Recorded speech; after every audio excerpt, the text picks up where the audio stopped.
कहाँ से आया कहाँ जाओगे, खबर करो अपने तन की। कोई सद्गुरु मिले तो भेद बताए, खुल जाए अंतर खिड़की। कबीर जी कहते हैं, जीव कहाँ से आया है और कहाँ जाएगा। पंडित और मौलवी इसका जवाब धर्म ग्रंथ से देते हैं। कबीर साहब कहते हैं, इस प्रश्न का सही जवाब चाहिए तो सद्गुरु की मदद लो। जब तक अंतर आत्मा से परमात्मा को पाने की कसक नहीं उठेगी, तब तक जीव को इस सवाल का सही जवाब नहीं मिलेगा कि इस दुनिया में वो कहाँ से आया है और एक दिन शरीर छोड़ने के बाद कहाँ जाएगा। हिंदू कहूँ तो हूँ नहीं, मुसलमान भी नहीं, गैबी दोनों बीच में खेलूं दोनों माही। कबीर जी कहते हैं कि मैं ना तो हिंदू हूँ और ना ही मुसलमान, मैं तो दोनों के बीच में छिपा हुआ हूँ।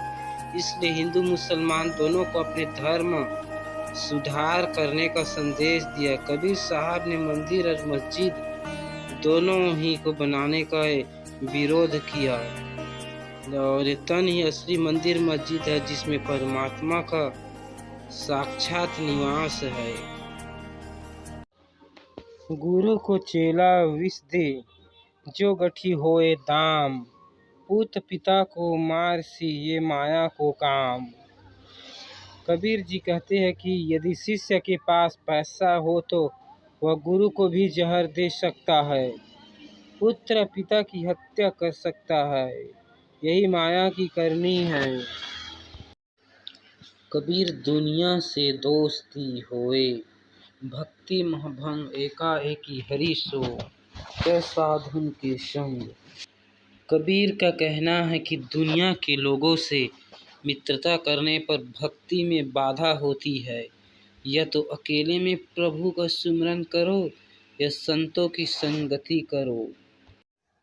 हैवर गैवर सघन घन, छन पति की नारी, दास पटेतर ना तुले हरिजन की पनिहारी। कबीर जी कहते हैं, संत शिरोमणि कबीर जी कहते हैं कि भगवान की भक्ति करने वाली गरीब नारी की बराबरी महलों में रहने वाली रानी भी नहीं कर सकती।